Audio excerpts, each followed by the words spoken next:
There's a kind of apology that does not sound like regret. It sounds automatic, almost invisible, so small it barely registers as speech. It slips out before a sentence is finished, before a request is fully formed, before a feeling has the chance to settle into language. An apology for asking, an apology for interrupting, an apology for needing clarification, an apology for taking time, an apology for being noticed. This apology is not about an action. It is about presence.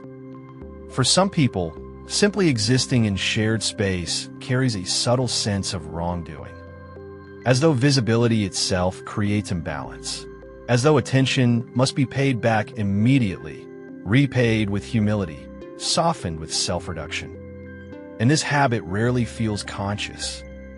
It feels polite. It feels considerate. It feels like emotional intelligence. But beneath it lives something much older. At some point, apologizing worked. It eased tension in a room that felt unpredictable. It reduced emotional friction. It made others more comfortable. It created a sense of safety by shrinking the self just enough to avoid collision. That is the paradox.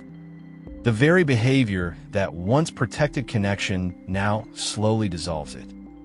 Because the apology does not stay attached to specific moments. It becomes attached to identity. And over time, the person is no longer apologizing for what they do. They are apologizing for being. Psychologically, chronic apologizing for one's existence is not rooted in guilt. It is rooted in early relational conditioning.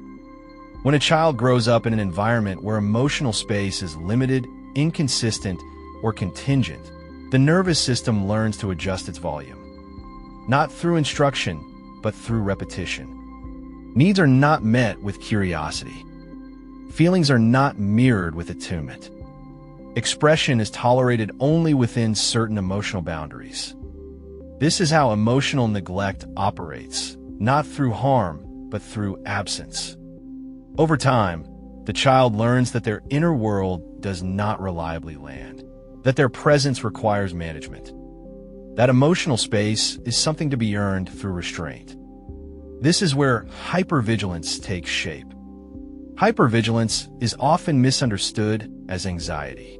In reality, it is a state of continuous emotional calibration. The body stays alert to shifts in tone, mood, and expectation, adjusting expression accordingly.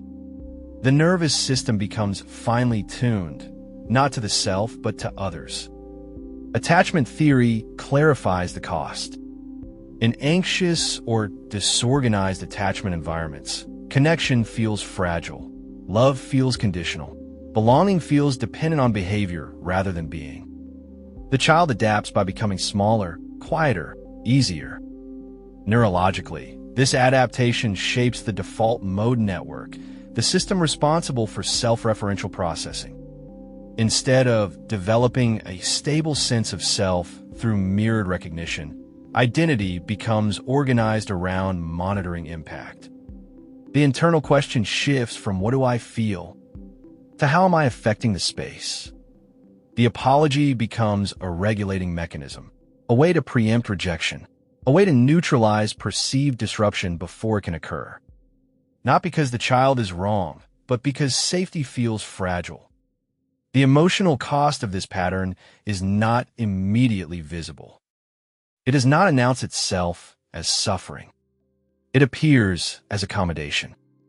But accommodation without reciprocity slowly erodes the self. The person begins to experience their own needs as excessive, their emotions as heavy, their presence as something that must be offset through humility. There's an invisible grief here.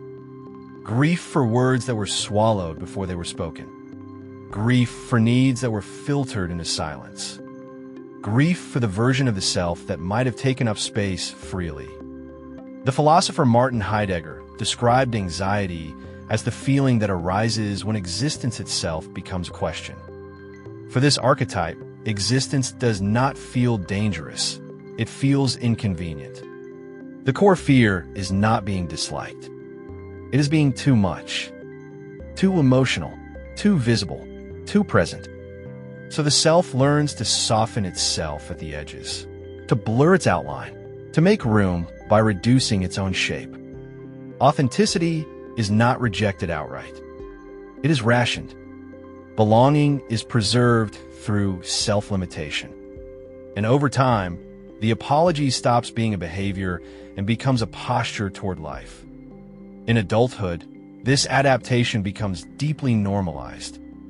It appears as overconsideration, as excessive self-awareness, as constant self-editing. Relationships are built around accommodation rather than mutual presence. Boundaries feel uncomfortable because asserting them feels like disruption. In professional settings, visibility is approached cautiously. Contributions are minimized. Recognition feels undeserved. Assertiveness triggers guilt rather than confidence. Internally, there is a persistent sense of emotional displacement, as though the self is always slightly out of alignment with the world. These patterns are not personality traits. They are coping strategies frozen in time. The beginning of unlearning does not involve removing the apology. It involves understanding why it exists. Witnessing the moment the impulse arises. Noticing the sensation in the body. Recognizing the old logic beneath it. This is not about self-correction. It is about self-recognition. As the pattern becomes visible, it loses its automatic authority. Presence no longer requires negotiation. Healing from this pattern does not require becoming louder, bolder, or more assertive. It requires becoming inhabited. Through inner child reparenting, the nervous system learns that emotional space is not a threat. That expression does not automatically lead to rejection. That presence can exist without apology. Shadow work allows the reclaimed parts, need, desire, visibility, to return without shame. Over time, the body begins to tolerate occupying space without reflexive contraction. The apology softens, then loosens, then fades. As Simone Weil observed, attention is a form of love.